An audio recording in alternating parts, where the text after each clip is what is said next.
Oke, selamat siang, pagi, dan malam. Pada minggu kedua ini kita akan belajar mengenai fenomena perpindahan yang terkhusus pada beberapa materi seperti ini ya. Hukum Newton tentang viskositas, tekanan dan temperatur, teori molekul pada densitas rendah, teori molekul tentang viskositas pada cairan, viskositas pada suspensi dan emosi. Nah, pembelajaran ini masih meliputi pembelajaran secara makroskopi, jadi masih tidak begitu membutuhkan rumus-rumus yang biasa ditakuti di fenomena perpindahan. Nah, kita langsung ke slide selanjutnya. Ini kemarin sudah dibahas ya. Secara singkat saja akan saya bahas kembali. Di sini bisa dilihat bahwasannya jenis aliran akan dimulai ketika T itu akan lebih dari 0. Nah, itu nanti jenis aliran itu akan mulai dengan adanya perbedaan gradien kecepatan dengan kecepatan lebih besar dari atas ke bawah, sehingga momentum akan berpindah dari atas ke bawah karena momentum prinsipnya berpindah dari kecepatan tinggi ke kecepatan rendah. Seperti halnya kalau suhu akan berpindah atau panas akan berpindah dari temperatur tinggi ke temperatur rendah. Nah, kemarin sudah dijelaskan ya, viskositas itu hubungannya nanti sama shear stress dari aliran.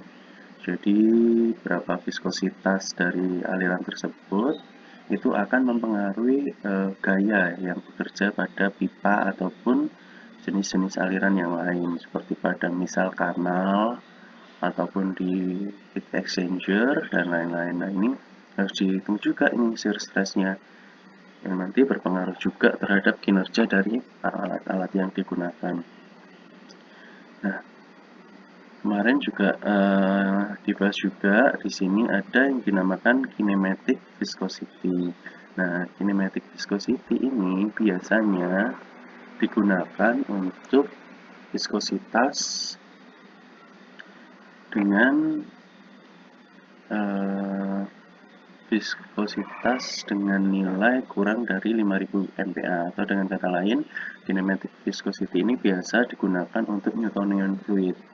Nah, kinematic viscosity ini biasanya dipengaruhi oleh densitas, bisa dilihat di sini, densitas. Nah, sehingga kinematic viscosity ini juga dipengaruhi oleh gaya gravitasi. Jadi kinematic viscosity itu dihitung atau kita menentukan berapa sih viskositas suatu cairan. Itu syaratnya kalau kita menggunakan kinematic viscosity itu adalah dia adalah Newtonian fluid. Yang kedua adalah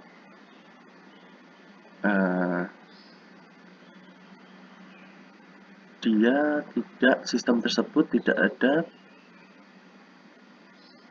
gaya lain selain gaya gravitasi. Biasanya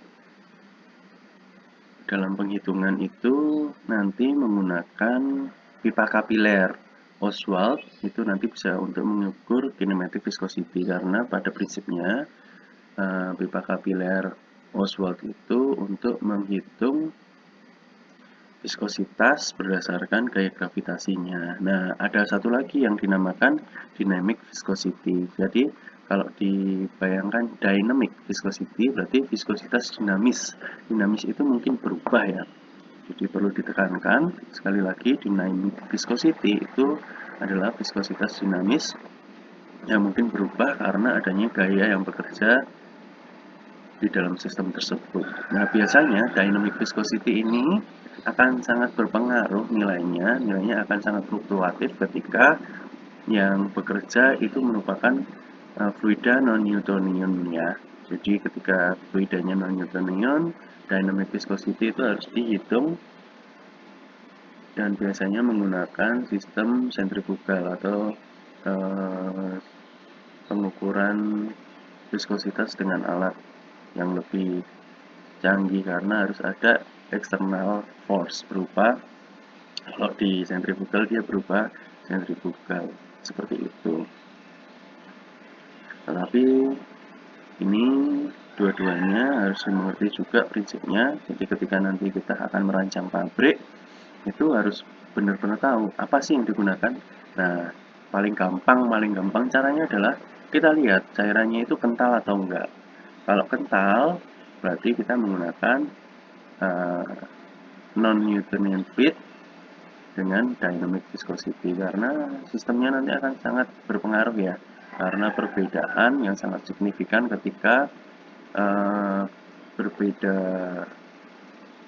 kondisi operasi itu digunakan. Tetapi kalau bedanya itu encer di bawah 5000 MPa per sekon, MPa sekon, itu dia langsung saja menggunakan kinematic viscosity saja, tidak apa-apa.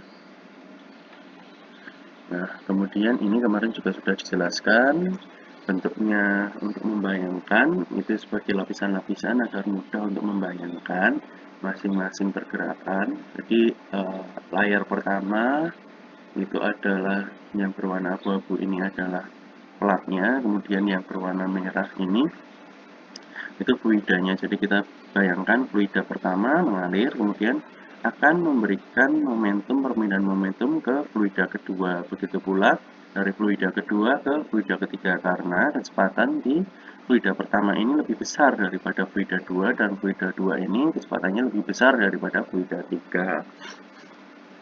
Nah, banyaknya gaya yang bekerja itu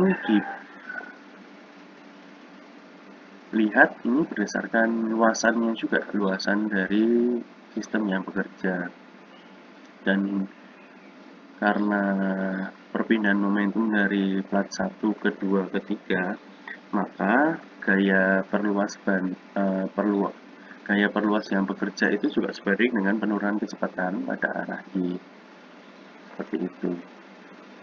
Jadi kita bisa lihat tegangan geser yang bekerja pada sumbu X di permukaan fluida pada sumbu Y tertentu oleh fluida dalam daerah kurang dari Y sebagai TYX. Jadi bisa dibayangkan ini TYX ini adalah, kemarin sudah dijelaskan ya di pertemuan sebelumnya, tegangan yang bekerja pada sumbu X tapi dia mempengaruhi terhadap permukaan fluida pada sumbu Y ke atas gitu. Jadi kalau ada fluida arahnya ke pipa ke sumbu X seperti ini, maka dia ditulis TX tetapi di depannya ada Y, jadi TYX. Kalau misal dia ke atas ke sumbu Y, berarti dia TXY seperti itu. Jadi jangan bingung ya ketika aliran dibalik dari horizontal ke vertikal, maka kalau horizontal menjadi TYX karena arahnya ke X dulu, baru akan bekerja ke Y gaya-gayanya atau perpindahan momentumnya. Nah, kalau dibalik alirannya ke atas atau ke bawah, maka dia menjadi TXY karena momentum akan bekerja ke arah Y. Jadi dia akan menjadi TXY. Seperti itu. Kemudian ini juga dilihat bahwasanya tanda negatif di sini ini untuk meniadakan gradien yang bernilai negatif antara kecepatan dan nilai kemiringannya. Nah, ini bersifat negatif supaya nanti hasilnya itu juga akan menjadi positif. Sifat persamaan ini dapat digunakan untuk fluida Newtonian, baik dari fluida yang bentuknya gas maupun bentuk-bentuk yang cairan.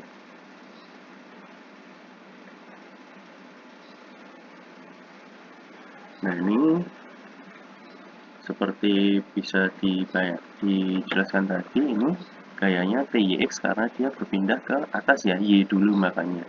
Tau YX itu karena berpindah space-nya itu ke atas seperti ini. Kemudian ini bisa dilihat gerakannya satu-satu ya, supaya untuk bisa menggambarkan. Nah, TX-nya ke atas arahnya.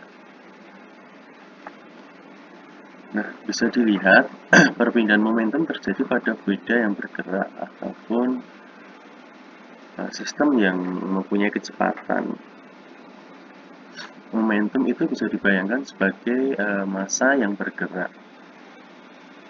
Jadi seperti gambar yang di sebelah kanan ini ada pendulum ya, ketika pendulum satu bergerak, dia akan memberikan impact kepada pendulum yang diam dan memberikan momentum sehingga pendulum yang di tengah itu akan mentransferkan momentum dan terakhir di paling ujung itu akan membuat pendulum yang terakhir itu bergerak karena perpindahan momentum tersebut dari kecepatan yang tinggi ke kecepatan yang rendah.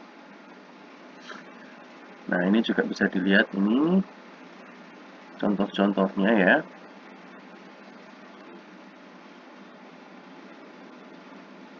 Ada perpindahan momentum dari gesekan di pesawat ataupun dari gerakan tali yang digerakkan seperti ini.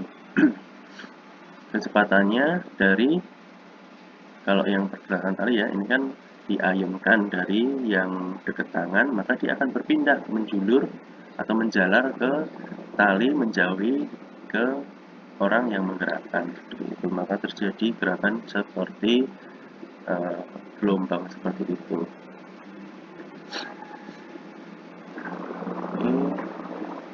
Ini kemarin juga sudah ya untuk viskositas perhitungannya. Oke, kinematic viscosity.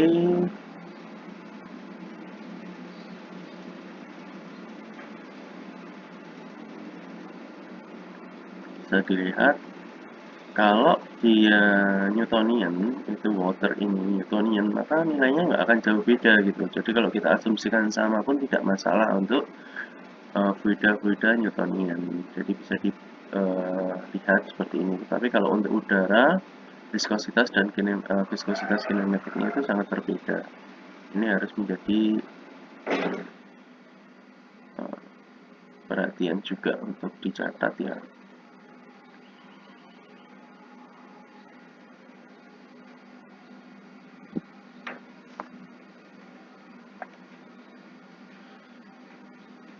Nah, kemarin juga sudah kita bahas, viskositas itu akan sangat sensitif terhadap temperatur, dan viskositas gas dengan densitas rendah meningkat dengan meningkatnya temperatur. Nah, sangat signifikan untuk viskositas gas.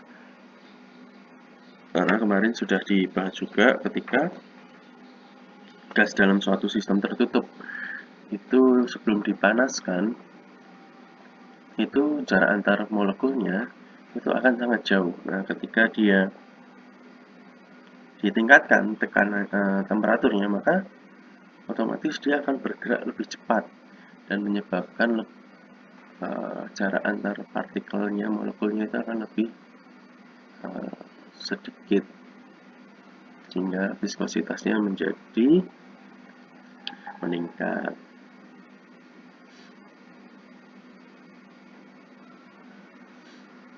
Nah, itu juga ada peran dari tabrakan antar molekul ya, ketika dipanaskan gerak cepat, kemudian ada beberapa tumbukan-tumbukan antar molekul-molekul gas.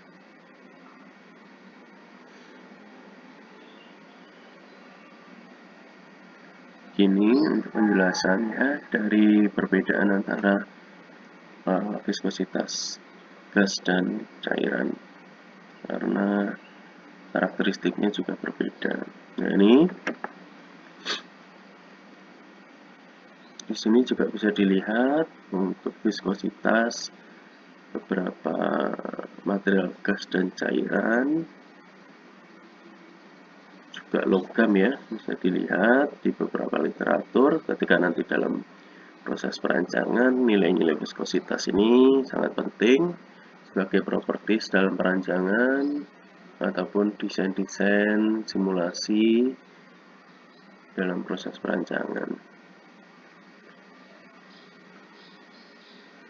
Ya, ini tadi juga sudah dijelaskan ya. Ada yang namanya Newtonian, ada yang namanya non-Newtonian. Nah, non-Newtonian itu ada berbagai macam, ada yang dijelaskan oleh beberapa peneliti yang sifatnya berbeda, seperti Prandtl Eyring itu juga membuat suatu persamaan tersendiri untuk menghitung viskositas dari cairan-cairan tersebut.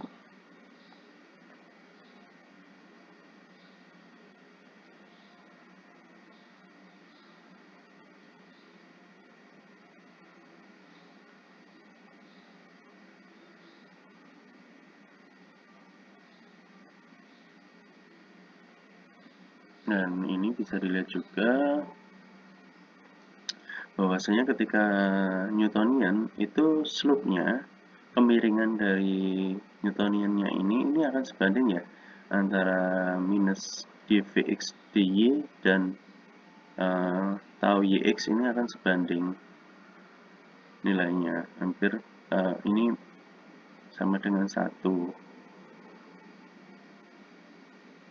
Nah, kalau untuk non-Newtonian ini lebih dari 1. Ini sebagai acuan saja.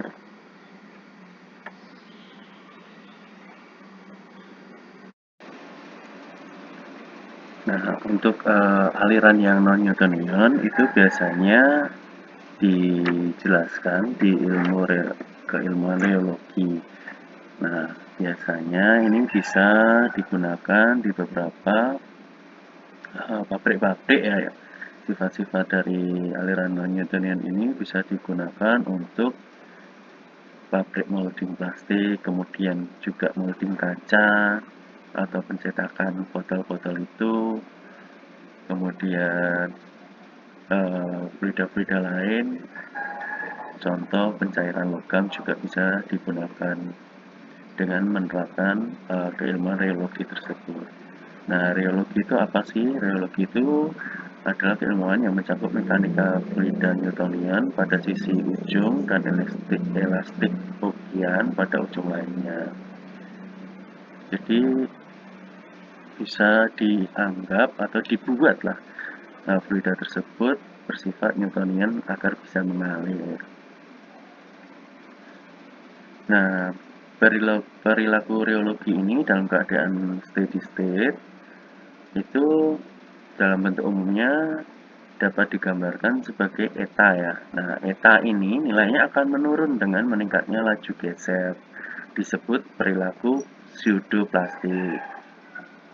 Jadi, ketika etanya menurun dengan meningkatnya laju geser, maka disebut perilaku pseudoplastik. Nah, seperti apa sih contohnya? Fluida-fluida yang akan semakin mudah mengalir atau bergerak jika semakin digerakkan. Nah, itu mengikuti reologi bahwa nilai etanya akan menurun dengan meningkatnya laju geser atau pseudoplastik. Seperti itu. Nah, tetapi ada juga nilai eta yang akan meningkat dengan meningkatnya laju geser. Nah, sifat ini disebut dilatan. Nah, fluida ini akan semakin sulit mengalir jika semakin digerakkan. Nah, ini jenisnya akan berbeda ya. Penerapannya akan berbeda untuk kedua fluida tersebut. Nah, kalau etanya tidak bergantung dengan laju geser, maka fluida tersebut disamakan dengan fluida Newtonian. Nah, untuk reologi digambarkan dengan nilai eta ini.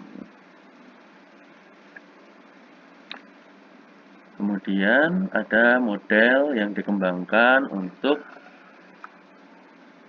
eh, percobaan atau menghitung sistem dengan non-Newtonian fluid. Salah satunya adalah model Bingham. Di sini menggunakan dua parameter, kemudian material mengikuti model ini biasanya disebut dengan plastik Bingham. Material ini akan kaku ketika tegangan geser lebih kecil daripada tegangan yieldnya, tetapi akan mengalir seperti fluida Newtonian ketika tegangan geser melebihi tahap 0. Nah, hal ini berarti tadi mengikuti reologi yang pseudoplastik ya. Jadi model Bingham ini mengikuti model yang pseudoplastik. Model ini akan akurat untuk beberapa material-material untuk suspensi dan pasta. Kemudian parameter Bingham ini juga dapat digunakan untuk menghitung sistem bahan bakar nuklir pada air berat seperti UO2 dan lain-lain. Nah, ini contohnya model Bingham ya.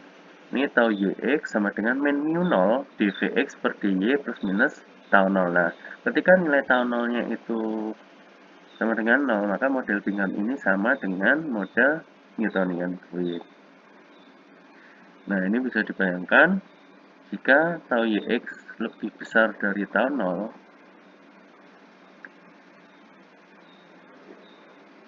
maka nilainya akan maksimum. Nilai dari model ini akan maksimum, tapi jika tau Yx kurang dari tau 0, maka ini bisa dihitung menggunakan model ini.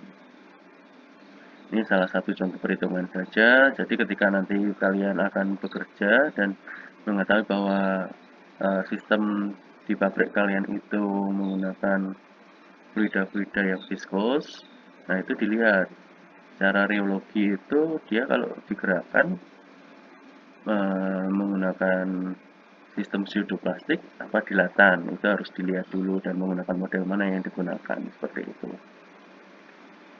Nah, ini ada lagi model Oswald-Diwale menggunakan dua parameter juga. Untuk N sama dengan 1 itu sama dengan hukum viskositas Newton, dengan M sama dengan mu. Nah, ini bisa dilihat di rumusnya ya.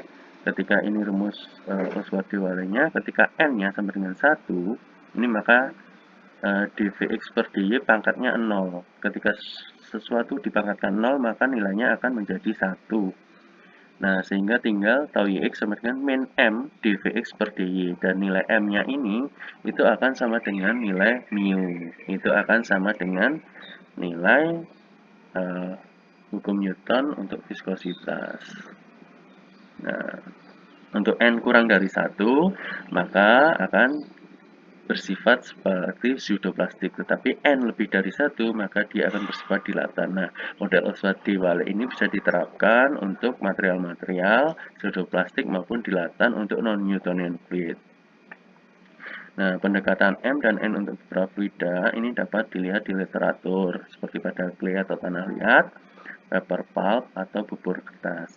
Nah, kalau kalian nanti bekerja di pabrik kertas, maka model Oswald-Diwale ini sangat cocok digunakan dalam perhitungan sistem kalian, proses kalian. Oke, ini nilai M dan N-nya untuk beberapa contoh beberapa material di sini ya, fluid composition dan nilai M dan N-nya bisa dilihat di sini.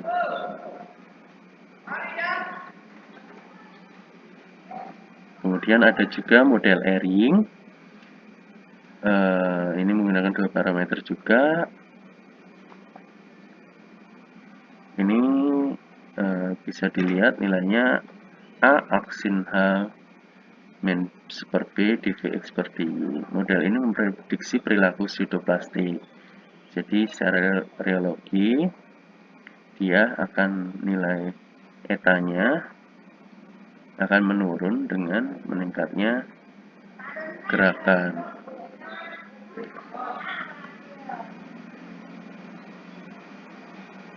Dan nilainya akan berkurang secara asimptotik ya, menuju hukum Newton tentang viskositas dengan nilai mu itu A per B saja. ketika shear stress-nya mendekati 0. Nah, ada juga model Ellis menggunakan 3 positif parameter. Di sini bisa dilihat nilainya. Jadi tau YX-nya itu digambarkan seperti ini.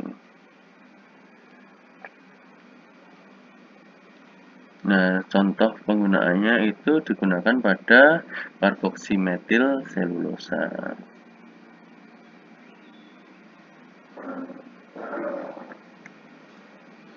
Nah, model Ellis ini biasa dilihat nilainya dikembangkan dari model Newton juga dan hukum power. Tadi bisa dilihat. Kalau nilai Varp satunya sama dengan 0, kalau Varp satunya sama dengan 0, maka hukum ini akan mengikuti hukum Newton. Tetapi ketika Varp 0-nya ini adalah 0, maka sistem ini akan mengikuti hukum power. Hukum power itu yang mana? Hukum power itu adalah hukum model dari Oswald-Dewale. Seperti itu ya. Nah, ini merupakan penelitian-penelitian yang sudah dilakukan oleh beberapa peneliti. Nah, ini juga menggunakan model Rainer-Filipov. Ini menggunakan 3. Nah, penerapannya seperti apa sih? Ya, penerapannya itu tergantung dari sistem kalian. Nah, itu bisa dilihat. Lebih cocok pakai yang mana. Nah, kemudian pada kondisi keadaan tak steady, tidak steady state, beberapa perilaku non-Newtonian dapat terjadi. Karena sistemnya belum setimbang ya, jadi belum stable gitu. Jadi perilaku Newtonian dapat terjadi. Frida menunjukkan penurunan eta terhadap waktu pada tegangan yang tiba-tiba itu disebut diksotropik karena sifat tersebut. Maka fluida tersebut semakin lama akan semakin encer karena penurunan eta yang sangat tiba-tiba tadi. Jadi hampir kayak pseudoplastik, tapi dia sangat drastis, maka dia menjadi fluida diksotropik. Nah, kalau lihat kalau dia meningkat, dia akan rheopeptic, jadi dilatan ya, karena meningkat nilai etanya terhadap waktu.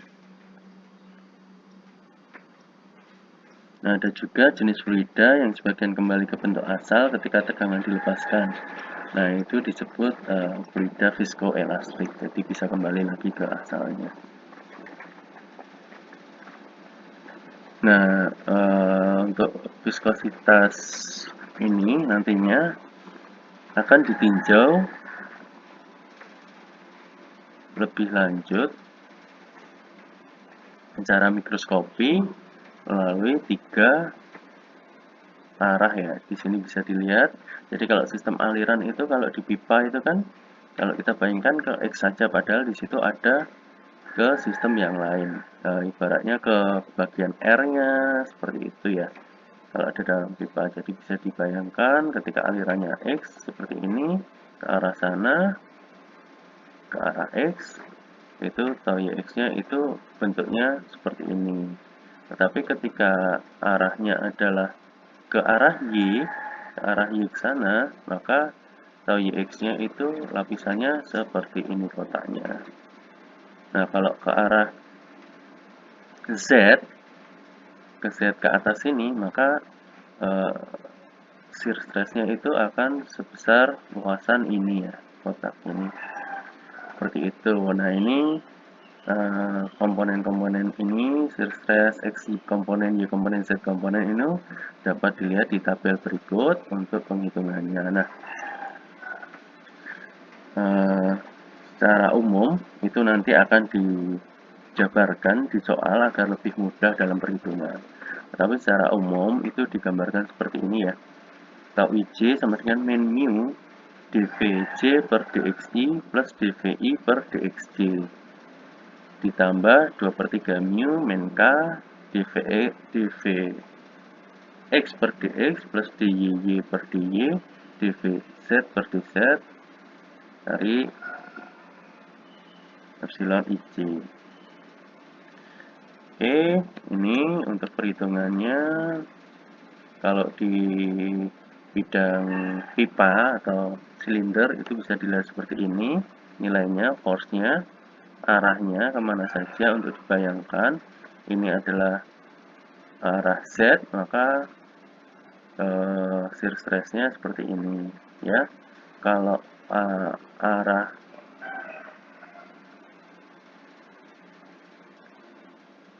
di sini bisa juga ini force by fluid in theta direction, maka dia akan ke arah kulitnya. Tetapi kalau force by fluid in z direction berarti dia arahnya ke sana. Theta itu kulitnya ya. Nah, seperti ini. Kalau dibayangkan force by fluid in z direction on surface element dr per dz, itu dia arahnya seperti ini. Ya, harus dibedakan. Ini plus z direction on surface element d theta sama dz, jadi r d theta ke r dz, jadi masih ke sini ya. Jadi dia arahnya masih ada sumbu tetanya juga seperti itu. Karena ketika menggunakan silinder yang digunakan biasanya theta, z dan dr, dr, d theta dan dz. Ini penggunaannya. Nah, ini kalau digunakan di bola dan bisa dilihat arah-arahnya ya. Yang penting adalah arah-arahnya dalam penggunaannya.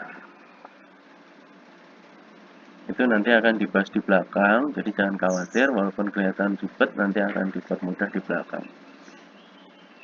Nah, kemudian di sini dapat dilihat pengaruh tekanan dan temperatur pada viskositas.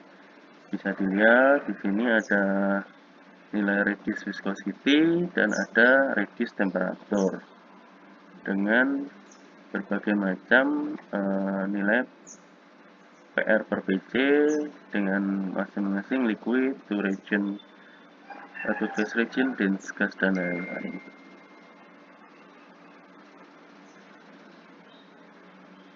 Nah, ini bisa dilihat perhitungannya. Kalau ini berdasarkan temperatur, kalau ini berdasarkan tekanan. Nah, bagaimana cara menggunakan ini? Ini sebagai contoh adalah seperti ini ya. Ini cara menggunakan untuk pengaruh tekanan dan temperatur pada viskositas. Jadi kita kembali ke makroskopi terlebih dahulu untuk perhitungan. Di sini bisa dilihat hitung viskositas gas nitrogen pada suhu 50 derajat Celcius dan 854 atm.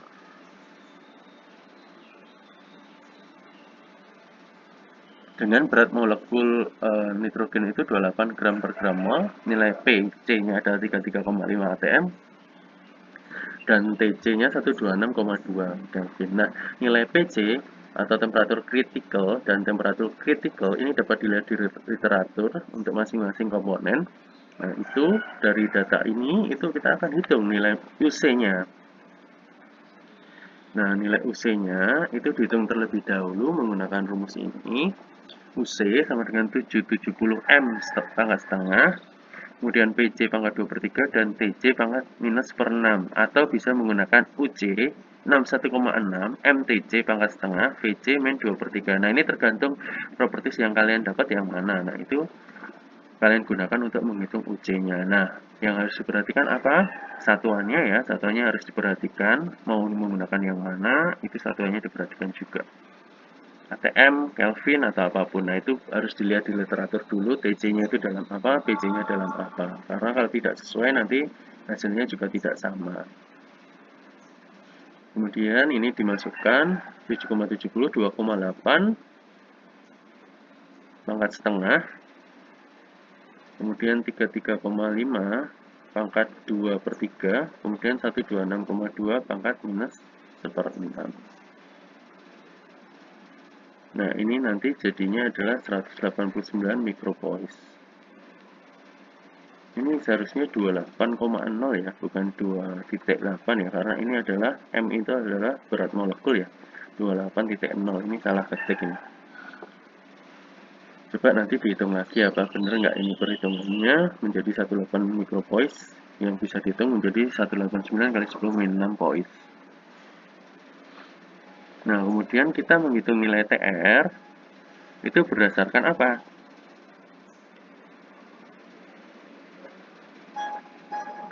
Rumusnya